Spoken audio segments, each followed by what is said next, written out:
Hello, this is You want me to hold it? Nate Barad, and we're doing World War II interview with Roy Gambino. And Roy, can you tell me about this portrait? When it Our division, the 2nd Marine Division, was headed to Nagasaki, okay.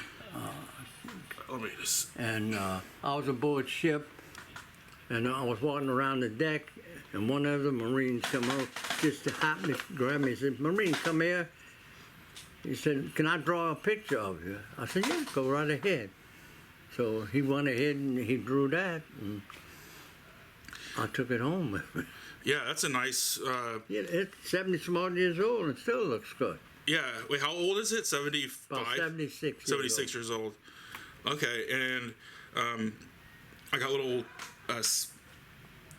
sidetracked with looking at the picture. So it was, what year again was that drawn or painted? Huh? Was it, what year again was this? 1946. No, wait, 45. 45. Okay. Around, I'm saying around September of 45. Okay. And can you just take when you were born and where you were born and the date and all that stuff? Okay. Hello. That's my son. Good. How are you? Hi, Yeah, good. we've met before. Yeah. Oh, okay. I felt bad because I said I was going to come back and then I didn't come back for a while. That's okay. I was born in 1925 in New Orleans in the Irish Channel. Irish Channel. Yeah. Oh yeah. Yeah. That's right by the river, Mississippi River. Yeah, by Napoleon Avenue and No, Louisiana yeah. Avenue. Yeah. No, Louisiana Avenue. Or Jackson Avenue. No, Louisiana. Louisiana Avenue. I lived on Harmony in St. Thomas. Okay. What was it like? What was life like back then? I know you're almost 98.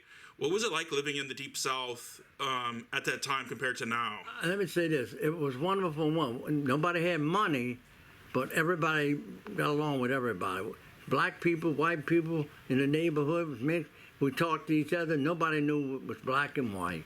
We were all friends with everybody. And everybody, you could stay out 10, 11 o'clock at night if you were 8 years old. Nobody ever bothered you. Okay. Just one second. I'm still the camera mount is a little screwed up. And sorry, the video will be a little bit not perfectly edited. And so you used to swim a lot in the Mississippi River. Yes, I did. Now, not only me, all of us. Just about, not all of us. But I was about starting around 10 years old. I was swimming in the Mississippi River.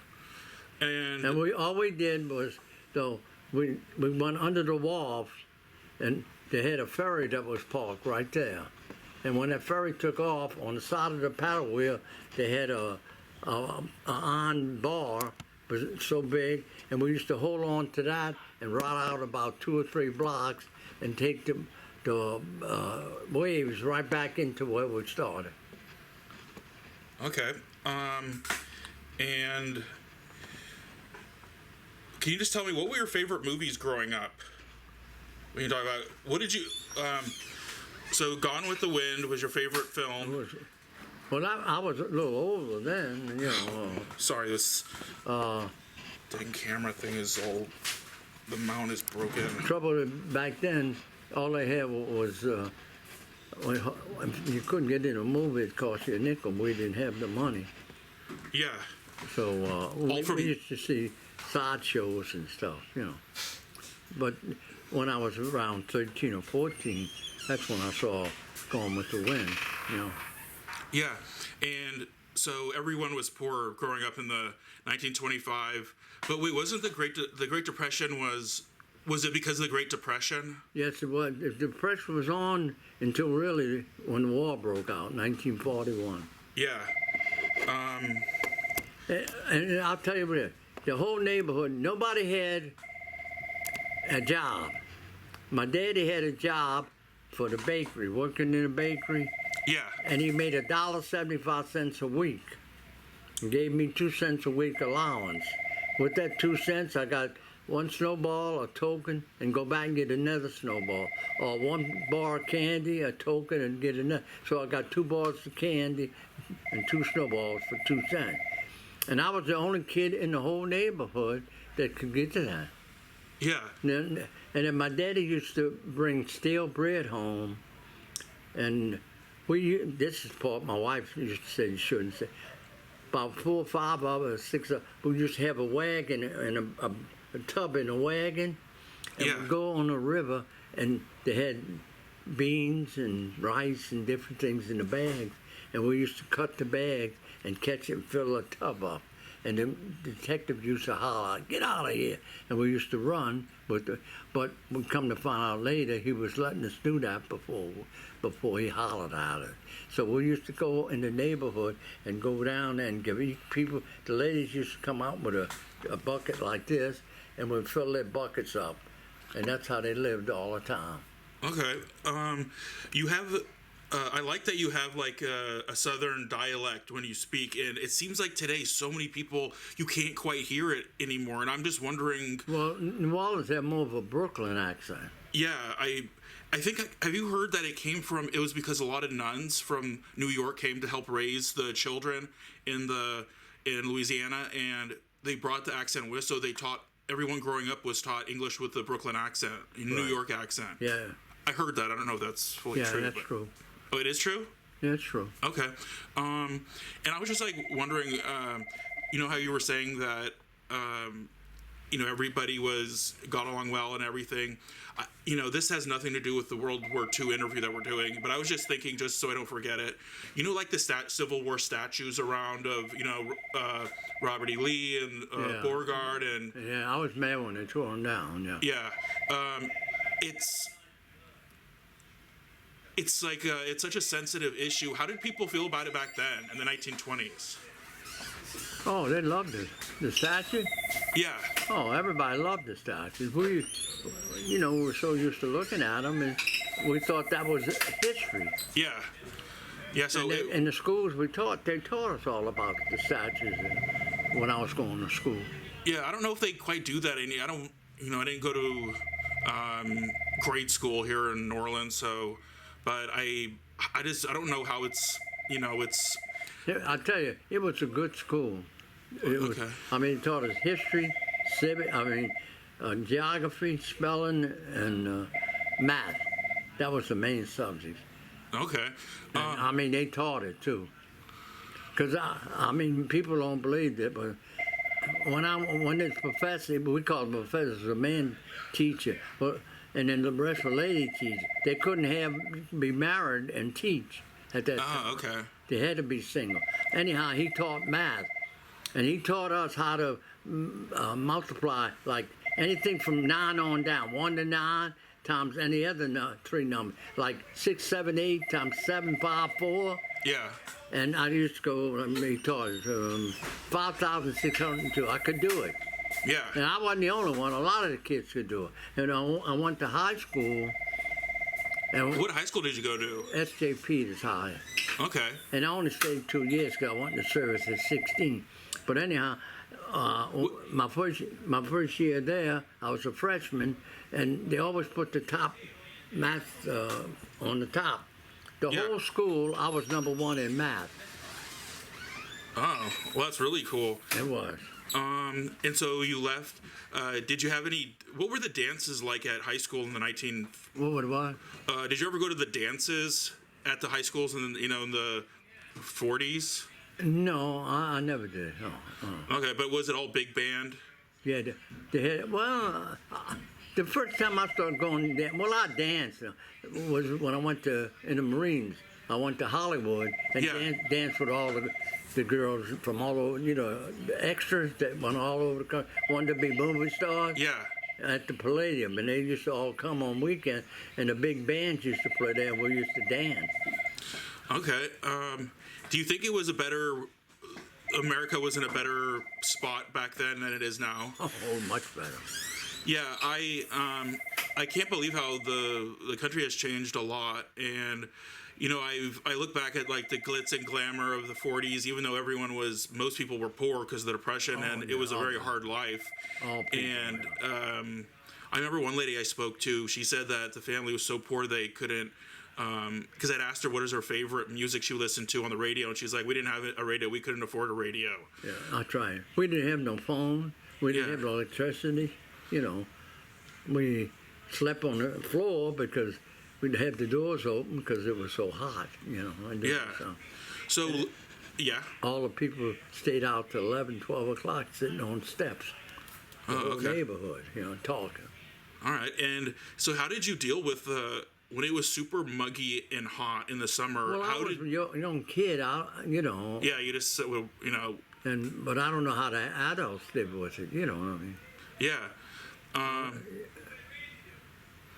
And wait, did you say at the Palladio you met people like, I don't know if you met them, did you say you met or you saw Walt Disney, and did you see Walt Disney there at the Palladio? I saw just about every movie store, but you couldn't get to the movie stores because all the Marines were right around them.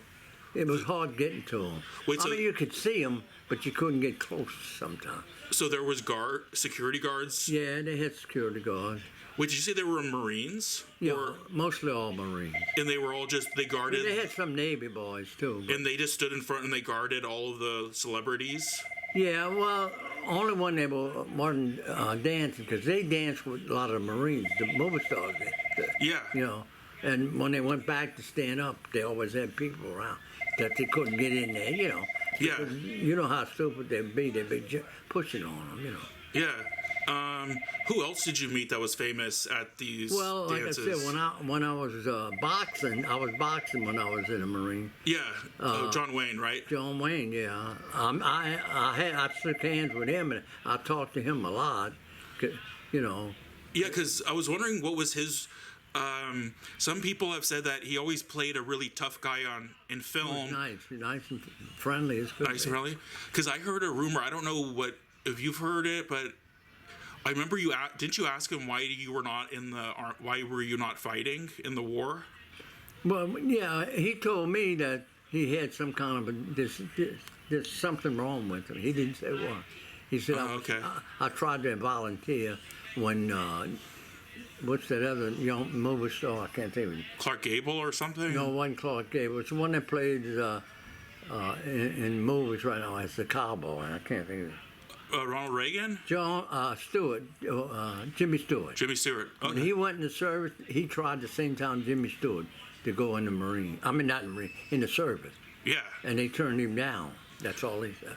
Okay, so... So he said he decided to help as much as he could. So he came over there to the base all the time to help as much as he could. And then this was in Southern California? Huh? Where was this? What city? Was it Los Angeles? California. California. Yeah, it was in San Diego. San Diego. Okay. And when in the earlier, I guess when you were in Southern California, did they say Los Angeles or Los Angeles? Los Angeles.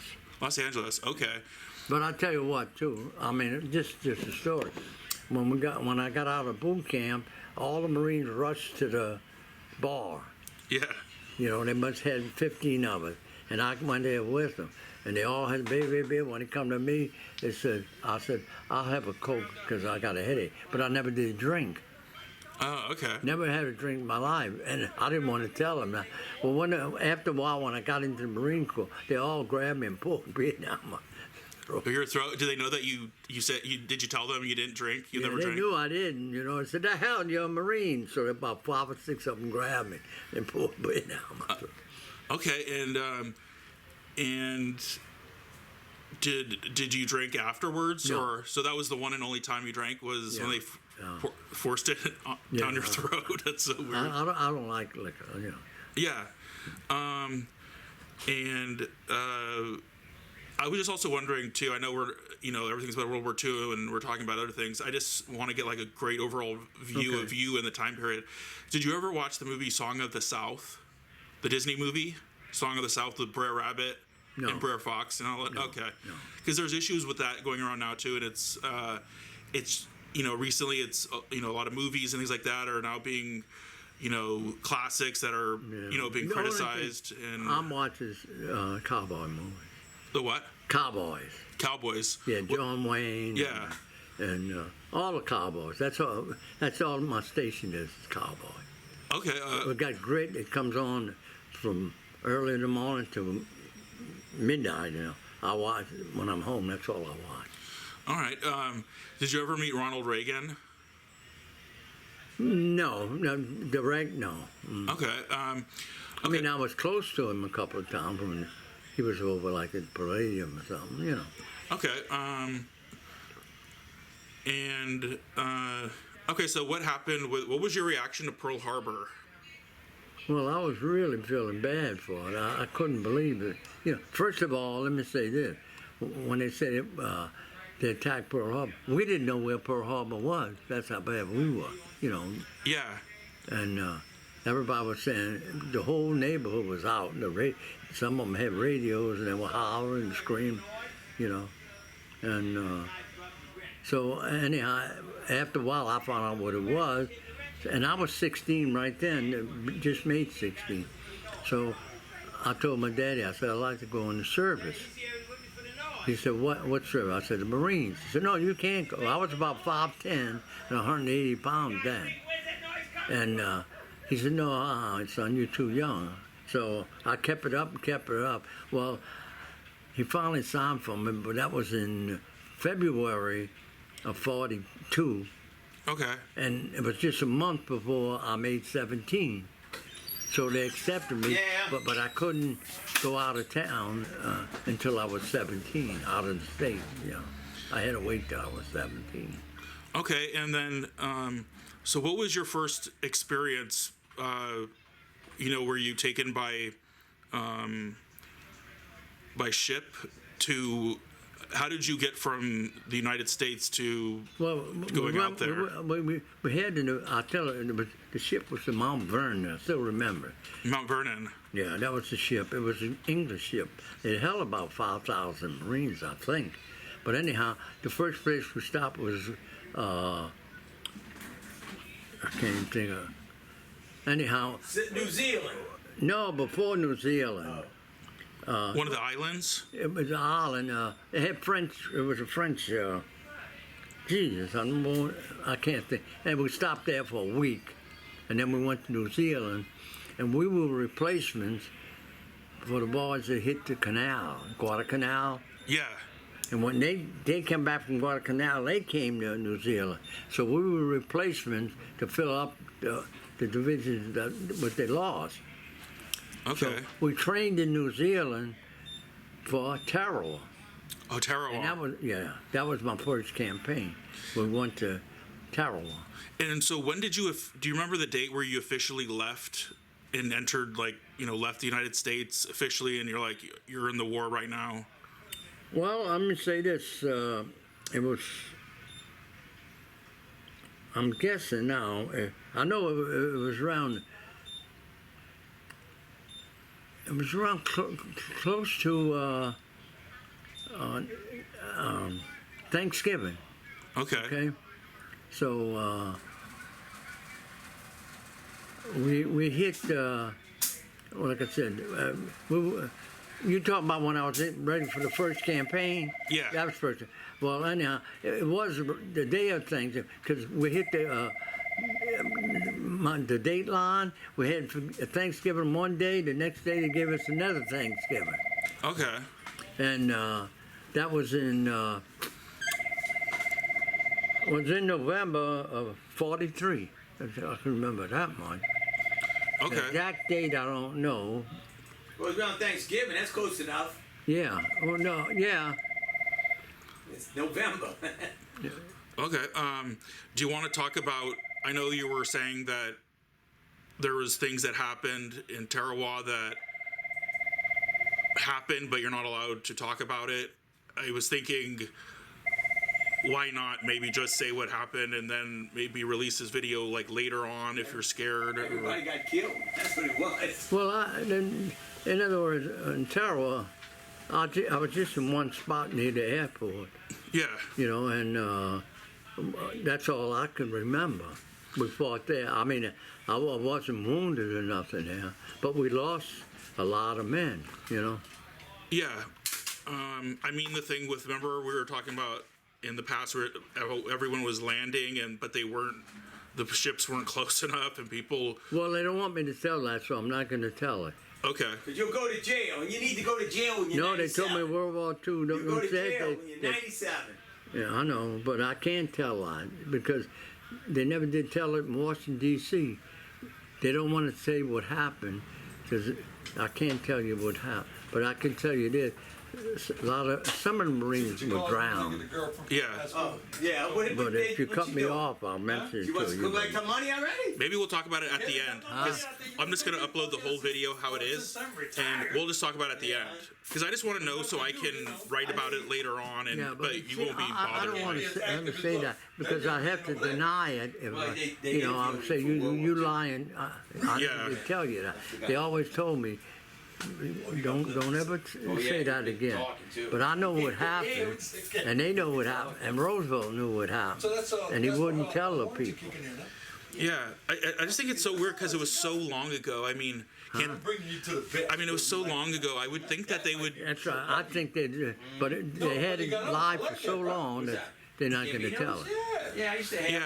I'm out Because already. I was just thinking, it's been so long, can't they just say what happened and say, like, we made a mistake, we're sorry? The government just say they're sorry, we messed something up? Like, I don't understand, like, the secrecy behind, it's just, I don't know, I think it's a little ridiculous now, because it's like, what was that, like, over 75 years ago? 78 years ago? I know, but I don't say no. Okay, well, we won't talk about it then.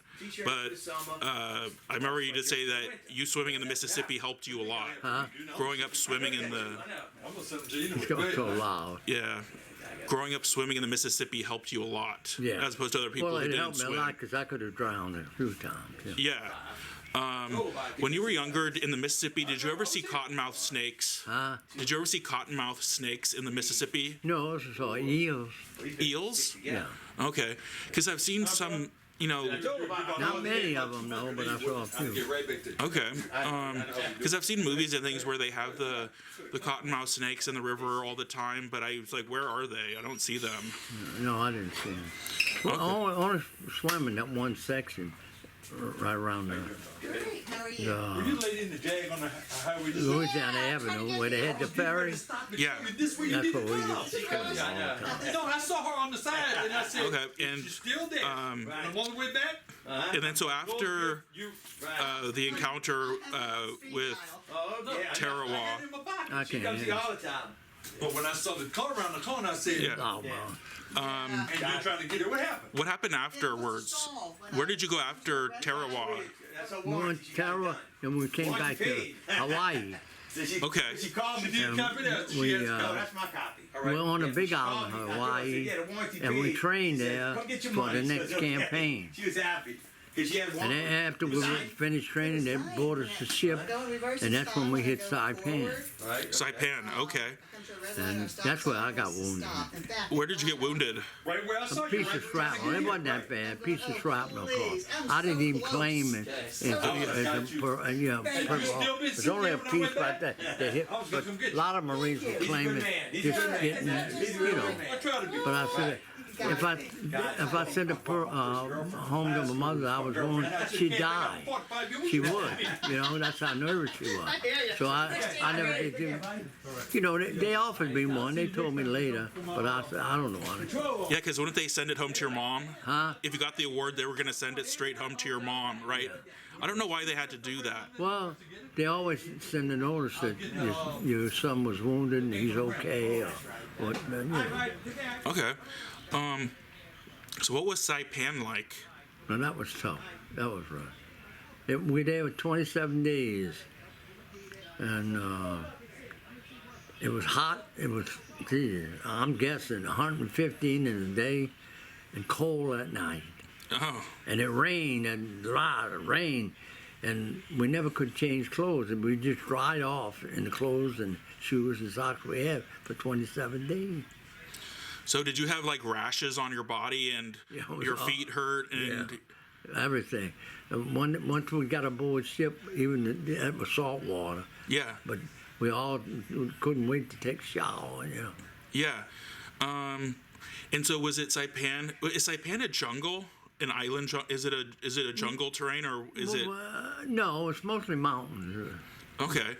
And They had some, you know, and they had one city, Garapan was the name. Wasn't much, you know, just one street. okay. And then where was when you said that I think you said that you had one kill in the war and it was a Japanese colonel. Was that in Saipan? Yeah. And then can you explain that? I hate to talk about it. Okay, yeah. All right, sorry. But you have the sword, right? And you gave it to your grandson? Kevin's son, yeah. Oh, that's amazing. He went in the Marines, you know. I made. Yeah. You told me about that. So I gave it to him. He lives in Austin. Okay, and then so can you describe? Remember when you said that you had the pineapple grenades, and then you were just in the trench, and you Yeah, we carried them all the time on our. I'm just slipping my. Okay. And we carried at least 3 or 4 all the time. And how many do you think you threw throughout the war? How many? How many grenades do you think you threw? Pineapple grenades throughout the war? A lot, let's put it that way. Okay.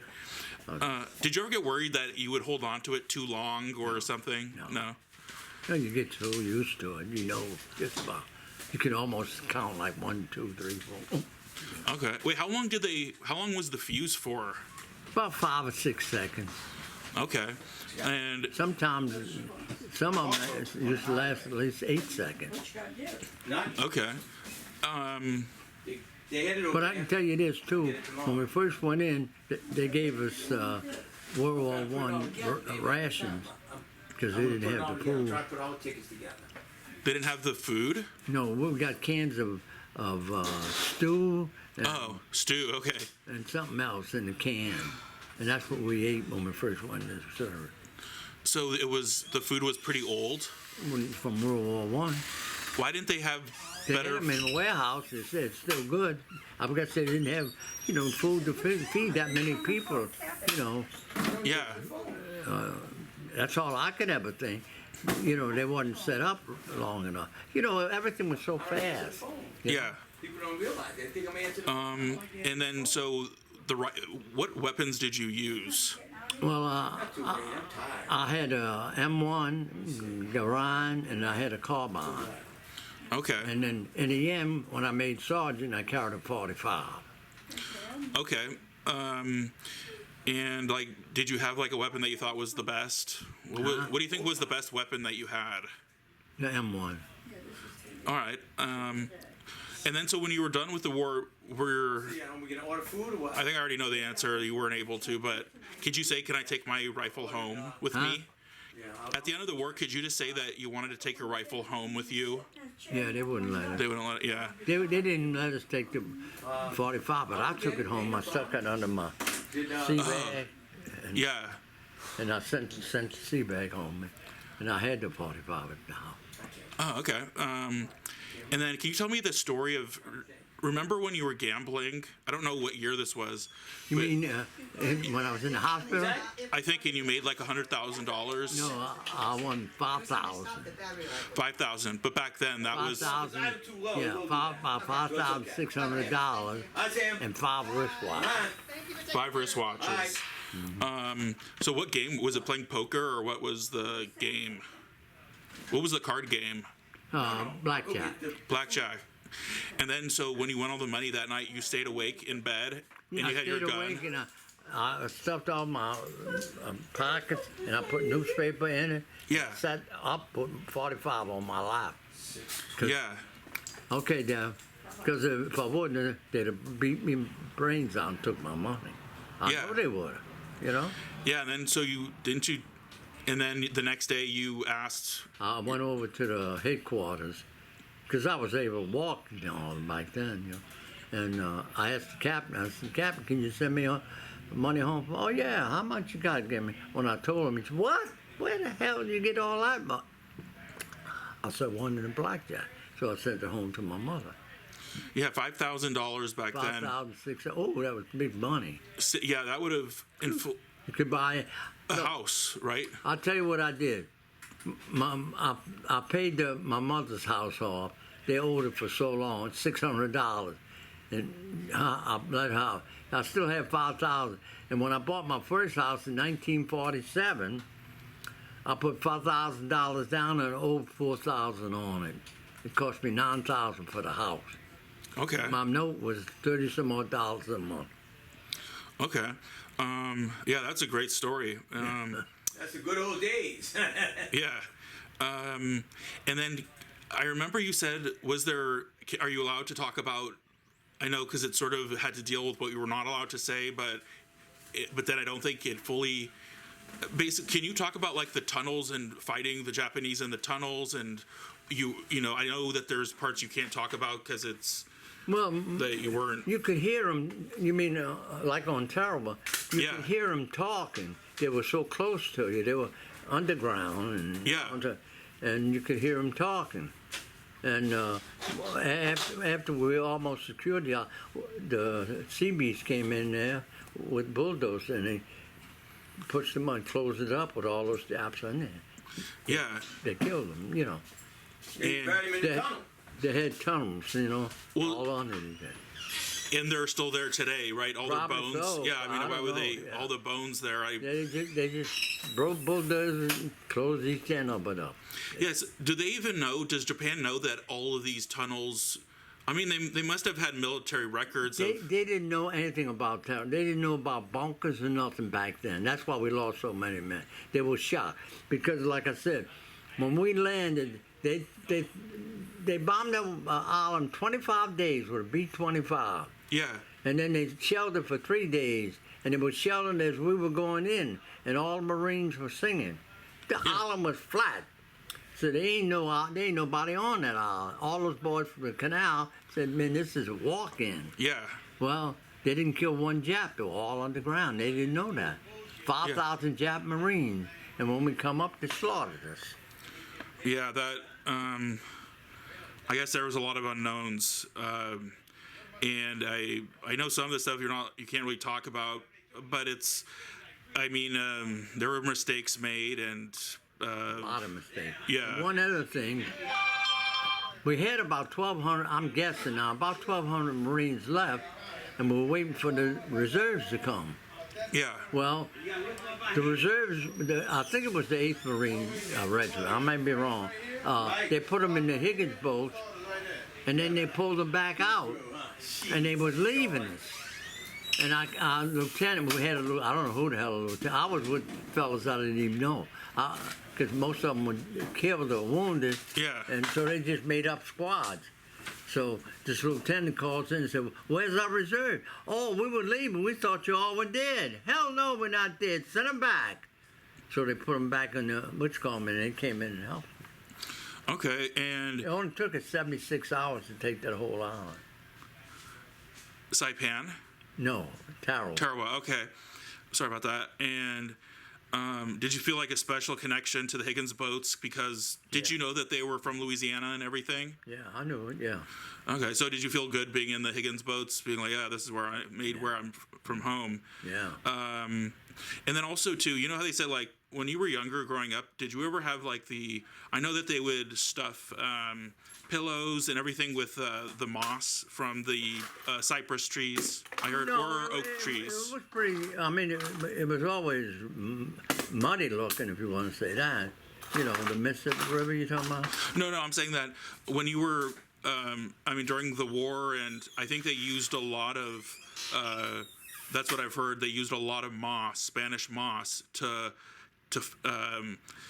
stuff all the pillows and the bedding, and from Louisiana, all the Spanish moss on the trees, cypress trees and oak trees. And did you ever have that? Did you ever have like in the war, even when you were younger? I think that's what they used for the stuffing for bedding. No, they didn't. I never had nothing like that. Okay, because I think the phrase, or it's don't let the bed bugs bite or whatever, I think came from, because there was actually like bugs that were living in the Spanish moss.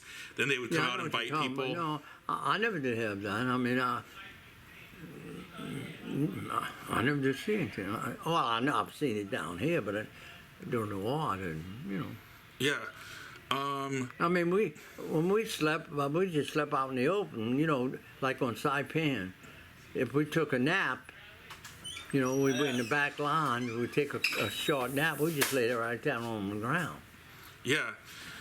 Did you have like a blanket or anything, or you just sleep on the ground? Just sleep on the ground, we didn't have no blanket. We had ponchos for rain. Yeah. Tell me about all the shots. In the arm.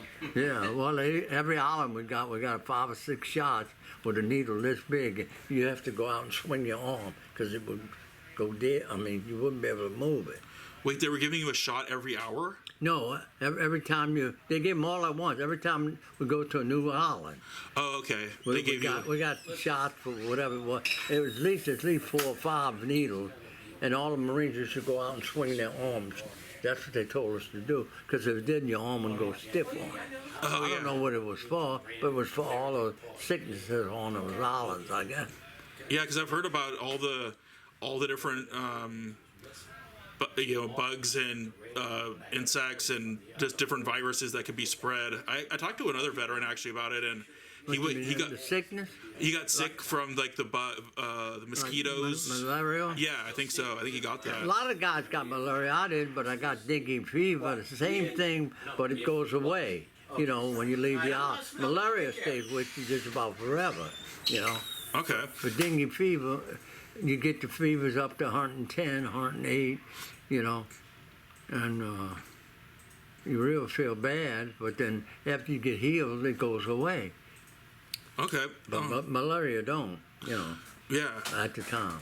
And then so, didn't you say that you and the other Marines were saying how instead of fighting in these islands that are like volcanic islands and, just with the Japanese soldiers, that you were jealous of the army soldiers who were fighting in Europe because they got to spend time in Paris and they got to see all these really nice. We never did have any kind of good food or cities to go back to.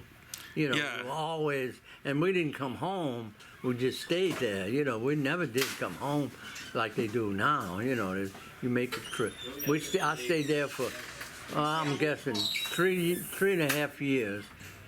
Longer before I came home. I came home after the war, but it was we didn't have any place to enjoy except before we went into the campaign with New Zealand. We were at New Zealand. We had good liberty there. We used to go down to Auckland, take a train and go down there and have dancing on weekends. Yeah. But that was the only time we had that. And after that, the only time we hit a city, if you want to call it good, was when we hit Japan. Yeah. And so after Tarawa and Saipan... Tinian we hit.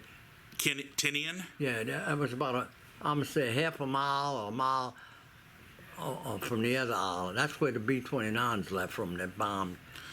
Yeah, Hiroshima and Nagasaki. We took that out, but it wasn't that much on it. And so, didn't you see the plane leaving? Did you see the Enola Gay flying away? I was over there when it left, but we didn't know what it was.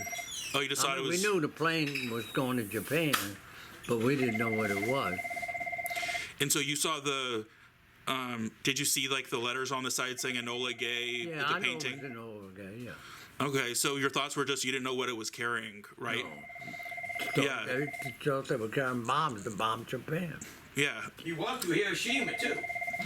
Yeah. So, and so. Nagasaki.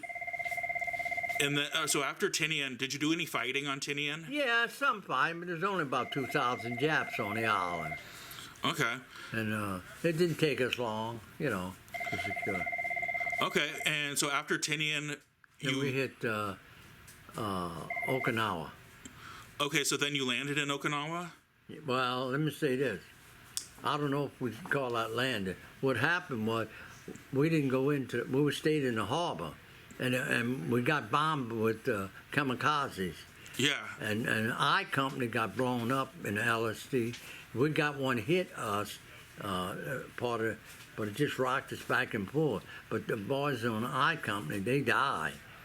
Okay. And then we waited there 3 days, and then we went on in and we shot up to the northern part of the island. Well, they wasn't hardly nothing there. So they brought us back, and they put us aboard ship, and they sent us back to Saipan. And everybody said, the fighting's down at Naha. Yeah. I said, yeah, but you all gonna, we didn't know, but you all gonna train. So we were training, and you had grapple hooks. They would teach us how to run up. He said, well, we were the initial force to hit Japan. And that's why they brought us back. But then we were all saying, well, we ain't gonna make it if we're trying to get over these mountains, you know. But then the war ended, and we all said that was luck because we would have been dead. Yeah, they said that if, because I think the original plan was for the Marines and everything just to invade the home island or, you know, Kyushu. Japan. Yeah, And we were gonna hit Kyushu. Our division. okay. But they said, because a lot of people are saying like the atomic bomb should never have been dropped and all this stuff.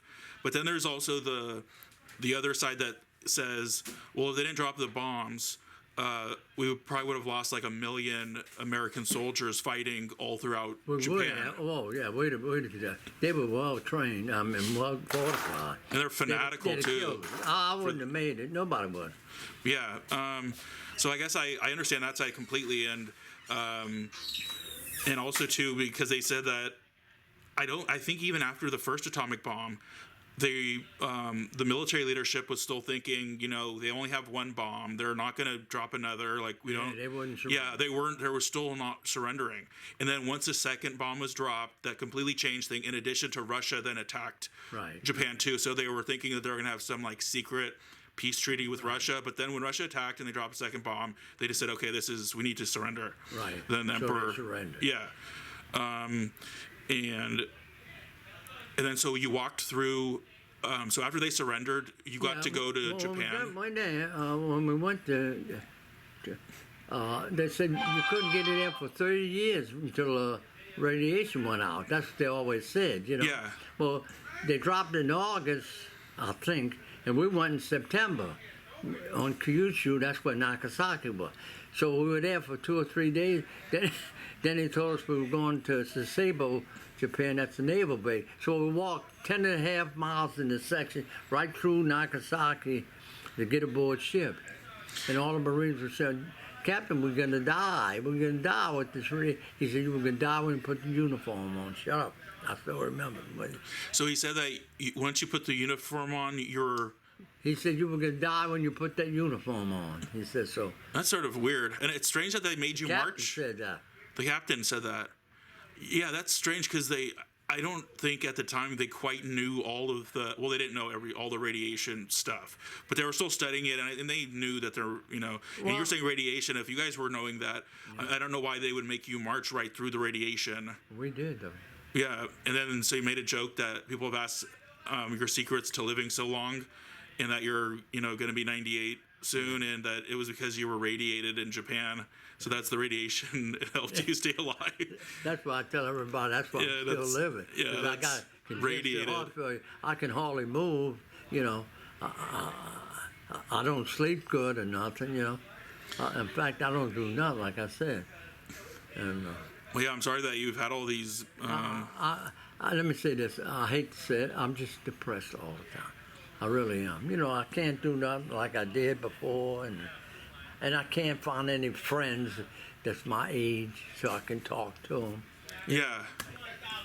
There's a lot of stuff I like to talk about, and, you know, these people, they don't know what I'm going to say about the old time. You know, I tell them, but I want to, you know, but you saw that too. That's that citation that Trump gave me. Yeah. So, yeah, you showed it to me, and then, so it's... Go ahead, I'm just looking at the time, so... Yeah, I think it's... Yeah. Let me just quickly look at it, and then I'll come right back, because it's so close. So, yeah, what was the story again with... White House... So it was one of your friends spoke to Trump about your experiences. There's two Marine captains that have a business over about 8-10 blocks from us here, and we got to know them. And their daddy does stuff for the Navy and Army, you know. Yeah. He travels to Washington a lot, and he knew Trump. So he went in there, and I didn't know he was doing that. He talked to Trump, and Trump gave him that, and he signed it right in front of him, and he told,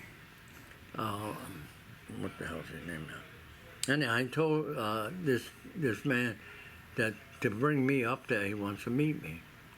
Well, in the meantime, he lost out right after that, so I never did go up there. So he was saying that you were going to be invited to Washington?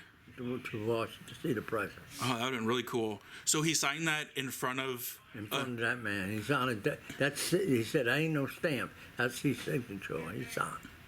Cool. I was also wondering, too... and then, so, how long were you on... How long... You went to Japan after the war ended, and then you stayed there for how long? About 6 months. Not quite a season. September, October, November, December, January. 5 months. Was it fun being... Well, I don't know if it can be fun, but what was it like being there for that long after? Did you speak with any of the Japanese people? Yeah. Let me say this. And when we first got there, they were back. They wouldn't talk to us, you know. Yeah. Shy away. After a while, they got to know us, and they were friendly to us. Yeah. We couldn't speak much, but we had books with a lot of Japanese, and we used to try to talk to each other. But they were friendly. Okay. Well, I mean, when you think of it, any country, even in Russia, you know, how bad they are now. The people are not that way, you know. Yeah, it's the governments that are the bad. Yeah. Yeah, that's what's sad about the thing with Russia now is that, I mean, Putin controls everything. It doesn't matter what the people, you know, it's sad. And a lot of people have died because of him, and a lot of innocent people. And but I remember you also said how interesting it was that during the war, like, you know, Japan and Germany were the greatest enemies.